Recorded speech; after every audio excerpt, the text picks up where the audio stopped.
Hello students, चलिए exercise 10 point शुरू करते हैं। देखते हैं पहली problem. Students, problem number first है हमारे पास, compute the magnitude of the following vectors.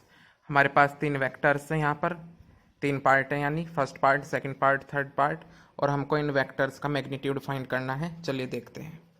देखिए मैग्नीट्यूड क्या होता है वेक्टर्स का और कैसे हम उनको फाइंड करते हैं, ये मैं आपको पहले ही बता चुका। सॉल्यूशन देखते हैं। फर्स्ट पार्ट है हमारे पास, ए वेक्टर इक्वल है आई कैप प्लस जे कैप प्लस के कैप। ओके स्टूडेंट्स, देखिए स्टूडेंट्स,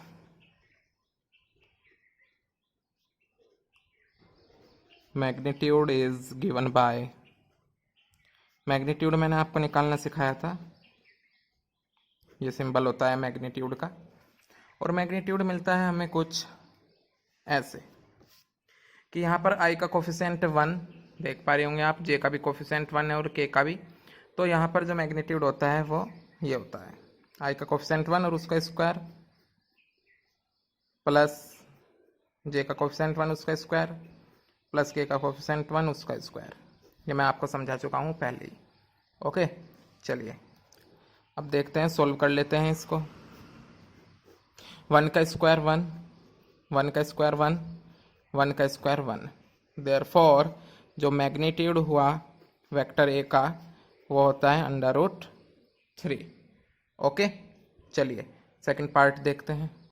अब सेकंड पार्ट स्टूडेंट्स हमारे पास vector B equal to I cap minus 7 J cap minus 3 K cap.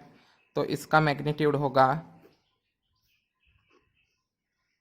आई का कोफिशिएंट 2 स्क्वायर प्लस जे का कोफिशिएंट -7 स्क्वायर प्लस के का कोफिशिएंट -3 स्क्वायर। सिंपल लैंग्वेज में बता रहा हूँ बिल्कुल आपको, ताकि आपको बिल्कुल क्लियर हो जाए मैग्नीट्यूड कैसे फाइंड कर रहे हैं हम।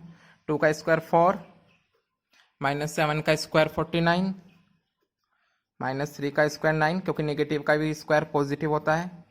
देयरफॉर जो हमारा मैग्नीट्यूड है वेक्टर बी का वो हुआ 9 4 13, ऐड करेंगे 49 में तो मिलता है 62। तो वेक्टर बी का कोफिशिएंट हुआ 62। स्टूडेंट्स थर्ड पार्ट का मैं आपके लिए छोड़ देता हूँ, आपके खुद करना है थर्ड पार्ट का मैग्नीट्यूड फाउंड, ठीक है। ओके, चलिए हम देखते हैं नया क्वेश्चन नंबर 2। अगर आप पे से थर्ड पार्ट ना हो पाए तो आप कमेंट सेक्शन में लिख सकते हैं। ओके, चलिए देखते हैं problem number second. Problem number second है हमारे पास, write 2 different vectors having same magnitude. हमको 2 ऐसे डिफरेंट वेक्टर्स लिखने हैं स्टूडेंट्स जिनका मैग्नीट्यूड सेम हो। देखिए इस क्वेश्चन के इनफाइनाइट सॉल्यूशंस पॉसिबल हैं, कोई भी अपने तरीके से कोई भी वेक्टर सेलेक्ट कर सकता है जिनका मैग्नीट्यूड सेम हो। चलिए हम अपनी तरफ से करके दिखाते हैं आपको। लेट, हमने एक वेक्टर लेट किया, वेक्टर ए, एग्जाम्पल के तौर पर 2i कैप प्लस 4 जे कैप प्लस 6 के कैप। क्लियर, अपनी तरफ से लेट किया है हमने ए वेक्टर को 2i कैप प्लस 4 जे कैप प्लस 6 के कैप। अब देखिए स्टूडेंट्स मैग्नीट्यूड होता क्या है, अभी मैंने आपको प्रॉब्लम कराई है, डिटेल में कॉन्सेप्ट भी समझाया है। मैग्नीट्यूड है एक तरीके से √x² plus y square plus z square, यदि कोई वेक्टर फॉर्म कंपोनेंट फॉर्म में हो x i cap plus y j cap plus z k cap. Okay, तो अगर वेक्टर ए है हमारे पास तो इसका मैग्नीट्यूड क्या होगा, अंडर रूट के अंदर 2 का square plus 4 square plus 6 square. Okay, तो एक ऐसा दूसरा वेक्टर लेना जिसका मैग्नीट्यूड सेम हो, उसमें हमें ध्यान रखना है कि हमें कोफिशिएंट्स तो रखने होते हैं 2 4 6 ही, लेकिन चेंज करके। जैसे अभी मैं आपको दिखाता हूँ, दूसरा वेक्टर लेट किया हमने वेक्टर बी, यहाँ पर हम यूज तो करेंगे 2 4 6 का ही जो हमने फर्स्ट वाले यानी पहले वाले वेक्टर में क्या है, लेकिन थोड़ा सा चेंज करके। जैसे 4 यहाँ ले आए, 6 को यहाँ ले गए, या -2 ले गए। अब ध्यान से समझना, आप थोड़ा सा एक कॉन्सेप्ट क्लियर करना। आप है तो यहाँ भी 2 4 6 ही और यहाँ भी 2 4 6 ही, लेकिन चेंज कर दिया वेक्टर को, डिफरेंट कर दिया बिल्कुल। कैसे, क्योंकि यहाँ पर आई के साथ 2 है, जे के साथ 4 और के साथ 6, यानी वेक्टर है 2i cap plus 4j cap plus 6k cap. और हमने वेक्टर बी में लिया 4i cap plus 6j cap minus 2k cap. तो यहाँ पर दोनों वेक्टर को डिफरेंट भी किया और मैग्नीट्यूड सेम किया। हालांकि इस क्वेश्चन में मैग्नीट्यूड फाइंड नहीं करना है, लेकिन मैं कॉन्सेप्ट को क्लियर करने के लिए आपको जरा दिखा देता हूँ। देखिए फर्स्ट वाले यानी वेक्टर ए का मैग्नीट्यूड देखिए आप कैसे निकलेगा। 2 का स्क्वायर 4, थोड़ा सा सॉर्ट करेंगे अब हम। क्लियर, समझ पा रहे होंगे आप लोग। ओके, 4 का स्क्वायर 16, बिल्कुल क्लियर है। और 6 का स्क्वायर 36, समझ रहे हैं ना। तो क्या है ए का मैग्नीट्यूड, ध्यान से देखेंगे, ये आ जाता है अंडर रूट में 56। अब देखते हैं वेक्टर बी का मैग्नीट्यूड। वेक्टर बी का मैग्नीट्यूड क्या होगा, 4 का स्क्वायर 16, 6 का स्क्वायर 36 प्लस माइनस 2 का स्क्वायर, नेगेटिव का भी स्क्वायर पॉजिटिव होता है इसलिए 4, ऐड करेंगे क्या मिलता है 56। आप देख पा रहे होंगे ए का मैग्नीट्यूड और बी का मैग्नीट्यूड इक्वल है 56 के इक्वल। तो इसी वजह से स्टूडेंट्स अगर हमें दो वेक्टर्स लिखने हो जिनका मैग्नीट्यूड सेम हो तो हम यहाँ में जो कंपोनेंट्स हैं इनमें थोड़ा सा चेंज कर देते हैं। ओके, आप समझ गए होंगे इनफाइनाइट सॉल्यूशन है इसके। ओके, चलिए नेक्स्ट प्रॉब्लम देखते हैं। प्रॉब्लम नंबर 3 है स्टूडेंट्स हमारे पास, write 2 different vectors having same direction. हमको दो ऐसे डिफरेंट वेक्टर्स लिखने हैं जिनकी डायरेक्शन सेम हो। Students again this type of problem have infinite many solutions. इस तरीके के प्रॉब्लम के इनफाइनाइट सॉल्यूशंस हो सकते हैं। चलिए हम अपनी तरफ से कुछ लेट कर लेते हैं, जरा ध्यान से समझना एक बार। ऐसे दो वेक्टर्स जिनकी डायरेक्शन सेम हो, हमको ऐसे दो वेक्टर्स लेट करने हैं जिनके डायरेक्शन कोसाइंस या फिर उनके यूनिट वेक्टर सेम हो, क्योंकि यूनिट वेक्टर भी डायरेक्शन को ही रिप्रेजेंट करता है वेक्टर की। तो या तो उनके डायरेक्शन कोसाइन सेम हो या उनके यूनिट वेक्टर सेम हो। तो वेक्टर्स कुछ आपको ऐसे लेट करने हैं। चलिए मैं आपको लेट करने का तरीका भी बता देता हूँ, उसके बाद चाहे आप इनफाइनाइट सॉल्यूशन यहाँ पर लिख सकते हैं, जो भी आपको अच्छा लगे। जरा देखिए यहाँ पर मान लेते हैं हमने पहला वेक्टर ए लेट किया 2i cap plus 4j cap plus 6k cap. Okay, 2i cap plus 4j cap plus 6k cap. And अब देखिए जो आपको पहला वेक्टर तो आप कुछ भी ले लीजिए जो आपको अच्छा लगता हो, कुछ भी। अब जो दूसरा वेक्टर आप लेंगे उसमें जरा ध्यान से देखना, जो यहाँ पर ये कंपोनेंट फॉर्म है वेक्टर ए की, उसमें किसी एक फिक्स्ड नंबर की मल्टीप्लाई करा दीजिए, बस खत्म। जैसे ये यहाँ पर 2i cap plus 4j cap plus 6k cap है, तो मान लीजिए मैं यहाँ पर 2 से मल्टीप्लाई करा देता हूँ पूरे वेक्टर में। तो क्या होगा, 2 की मल्टीप्लाई कराऊंगा तो 2 into 2 4i cap plus 4 into 2 8j cap plus 6 into 2 12k cap. बिल्कुल बेसिक है। ये दो ऐसे वेक्टर्स हैं जिनकी डायरेक्शन सेम होगी। दोबारा से सुन लो आप यहाँ पर 2i cap plus 4j cap plus 6k cap लिया था, आप 3 से मल्टीप्लाई करा सकते थे दूसरे वेक्टर के लिए। तो क्या होता 6i cap plus 4 into 3 12j cap plus 6 into 3 18k cap. तो ऐसे दो वेक्टर्स के लिए जिनका डायरेक्शन सेम हो, ये नेसेसरी है कि उनके डायरेक्शन कोसाइन सेम हो या फिर उनसे बनने वाली यूनिट वेक्टर्स सेम हो। ओके, और ऐसे दो वेक्टर्स बनाने के लिए आपको ध्यान करना है, आपने जो पहला वेक्टर लेट किया है बस फिर एक काम करना है दूसरे वेक्टर के लिए कि उसमें किसी एक नंबर से मल्टीप्लाई करा दो पूरे के पूरे वेक्टर में।